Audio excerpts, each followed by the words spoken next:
ada yang komen, Pak Disyukur ini tiap hari kok gowes saya kerjaannya. Lah saya jawab, lah terus gimana Kang? Memang pekerjaannya begini. Nah, gowesnya Pak Disyukur kan menginspirasi juga dalam rangka mencari inspirasi, guys. Goweser jelata begitu loh, guys. Nah, guys, bener kan? Ini Cak Syukur mesti menginspirasi, guys. Ini saya sudah bersama Mas Iqbal. Ini ceritanya nggak sengaja kemarin, guys, ketemu di sebuah grup WA lelang koi begitu. Dan kebetulan saya jadi pemenangnya pada waktu itu, dan ternyata yang punya koi ini Mas Iqbal. Mas Iqbal ini usut punya usut ternyata ngaku alumni SMK, guys. Alumni SMK yang tidak lain ternyata ngaku juga loh muridnya Pak Syukur katanya begitu ya. Nah, Mas, ini ngobrol-ngobrol ini ya. Ini mencoba untuk menginspirasi kawan-kawan ya dunia SMK dimanapun berada. Ceritanya sampean ini kan alumni SMK jurusan multimedia gitu kan katanya ya.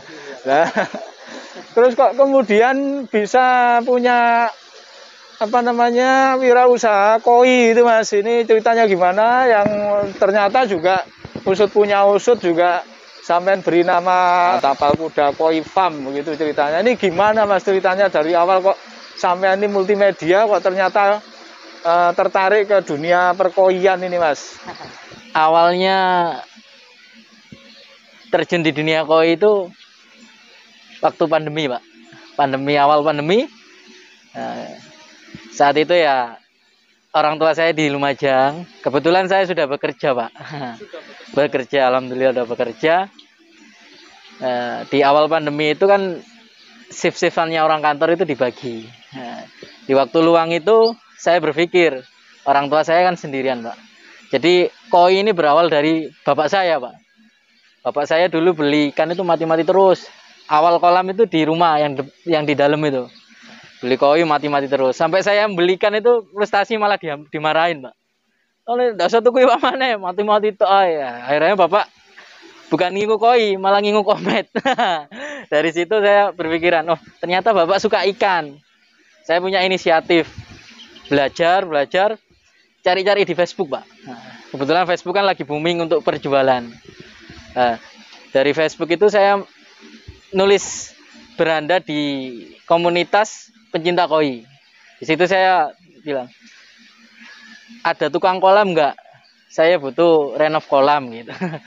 Setelah itu saya ketemu tukang kolam itu renov. Nggak semulus yang setelah renov langsung ikannya hidup, nggak. Jadi mati sekolah, Pak. Saya dari mati itu saya kemudian belajar. Nah, awalnya emang niatnya saya itu pengen nyenengin orang tua, kasih hiburan. Kebetulan bapak saya pensiunan, jadi punya lahan lah. Akhirnya lama-lama itu awalnya cekcok, Pak, karena kedalaman, takut ada anak kecil yang jatuh. Ya namanya orang tua khawatir pastinya. Nah dari situ bapak itu awalnya marah, Pak. Nggak setuju kalau saya bikin kolam besar ini. Terus cekcok, Pak. Yang awalnya kan kolam kecil itu. Itu ngawur kan ini sampai ngawur-ngawur. Nah dari situ, dari ngawur itu akhirnya bapak kayak gengsi gitu, Pak. Nah wes tak biarin, tak isi ikan. Saya beli ikan banyak yang besar-besar langsung. Wes tak biarin, tak tinggal di Jember. Saya pasang CCTV di situ, Pak. Yang awalnya bapak itu marah, nggak punya kesibukan. Nah kalau nggak ada saya, ternyata bapak disukanya duduk di kolam sambil lihat ikan. Nah dari situ saya semangat, Pak, seneng beli ikan lagi. Kebetulan punya ikan yang besar, yang betina, sampai saya melakukan pemijahan sendiri. Dari ikan mati saya langsung belajar. Kebetulan belajar saya ke penghobi lama lah. Makanya orang penghobi lama itu banyak sudah yang mengenal. Karena saya mau belajar. Bukan satu orang saja, Pak, berorang-orang. Nah dari situ saya kok suka dengan koi. Akhirnya saya juga suka, Pak. Awalnya niatnya untuk nyenengin orang tua, dan akhirnya saya tertarik sendiri. Di SMK itu saya jurusan multimedia. Di SMK itu ya banyak prakteknya, Pak. Bukan masalah multimedianya aja, penjualan pun diajarin juga. Makanya hebatnya SMK ya seperti itu. Jadi dari SMK itu sudah diajarin ada pelajaran wirausaha juga. Meskipun saya jurusannya multimedia. Nah, saya gabungkan multimedia dengan koi, Pak. Saya kan sering ikut grup. Nah, nggak sengajanya sih. Saya suka ngedit-ngedit video. Saya posting ke grup-grup koi. Ternyata teman-teman grup koi itu kok malah suka dengan video saya. Akhirnya ada satu persatu datang ke rumah. Datang ke rumah ternyata ikan saya dibeli, Pak. Dari situ akhirnya saya, ternyata kok jadi penghasilan. Nah, terus banyak orang yang cocok dengan koi saya, alhamdulillah. Kemudian ya orang-orang yang beli saya, ya alhamdulillah udah mulai senang lah. Yang awalnya mereka, jadi kalau umpamanya yang beli ke saya itu saya tanyain dulu, udah punya kolamnya belum? Nah, sekarang kalau umpamanya udah punya kolam tapi nggak ada media filternya, ya percuma saja, Pak. Nanti mati baliknya ke saya. Mending saya nggak tak suruh beli ikan saya, nggak apa-apa. Nah, Mas Iqbal, ini sampean sudah berwirausaha koi. Sampean juga ternyata bekerja di kantoran ya. Nah, tugas pokoknya bekerja di kantoran, tapi sisi lain berwirausaha koi. Nah, ini pemasarannya Mas, ini kan ada labelnya juga, ini koi farm tapal kuda ini ya. Ini pemasarannya sampai mana begitu Mas kira-kira, ini apakah di lingkup area Lumajang saja atau sampai ke luar daerah atau kemana, dan kemudian sistem pemasarannya bagaimana Mas? Nah iya Pak, kebetulan ya saya mempunyai nama farmnya koi tapal kuda. Contoh pemasaran saya Pak, alhamdulillah kebetulan saya tadi bekerja di kantor. Ini salah satu kunci pemasaran saya. Saya banyak teman kantor dan bukan di daerah Jember saja, di daerah Lumajang bukan. Jadi Surabaya, Kediri, bahkan luar kota Jawa Tengah ya juga ada. Nah, saya pemasarannya melalui status WA, Pak. Jadi saya sering posting itu, lihat status itu, saya posting di status teman-teman kantor saya, Pak, terutama ada yang mau bikinkan kolam.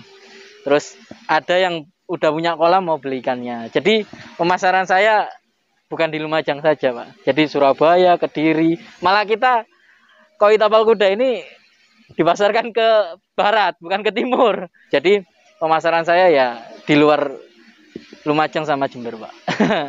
Dari teman-teman kantor itu.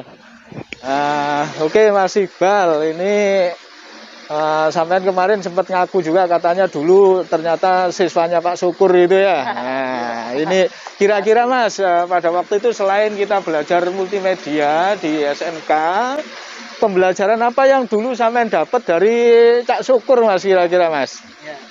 Saya dulu pernah mengikuti pelajarannya Pak Syukur. Waktu itu Pak Syukur itu ya ngajar di kelas saya. Pak Syukur itu berkata gini, saya inget-inget sampai sekarang.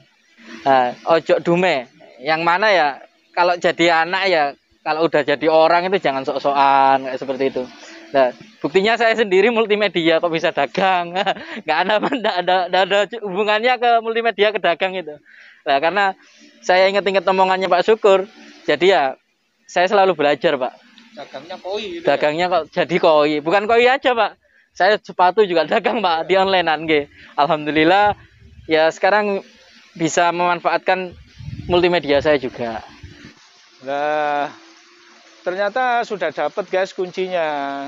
Mas Iqbal masih ingat pembelajarannya Cak Syukur, ojo dumeh. Jangan mentang-mentang sekolahnya multimedia tapi nggak mau mengerjakan yang lain. Ya kita kait-kaitkan aja guys. Itulah uniknya SMK guys. Karena SMK itu bisa guys. Nah ini sesuai dengan kurikulum yang baru ini, kira-kira SMK itu nanti di mana siswa itu bisa memilih pelajaran yang dia sukai. Nah jadi nanti ada satu mata pelajaran pilihan di SMK itu, siswa bisa memilih mata pelajaran yang dia sukai, yang dia minati. Baik di jurusan itu maupun lintas jurusan atau lintas kompetensi. Atau bahkan bisa lintas disiplin mata pelajaran yang lain, misalnya multimedia tapi dia suka bahasa Indonesia begitu, maka dia bisa memilih dan memperdalam mata pelajaran bahasa Indonesia. Itulah SMK guys. Oke, selamat menginspirasi, semoga bermanfaat buat semua Anda dunia SMK. Jangan lupa SMK bisa. Bisa.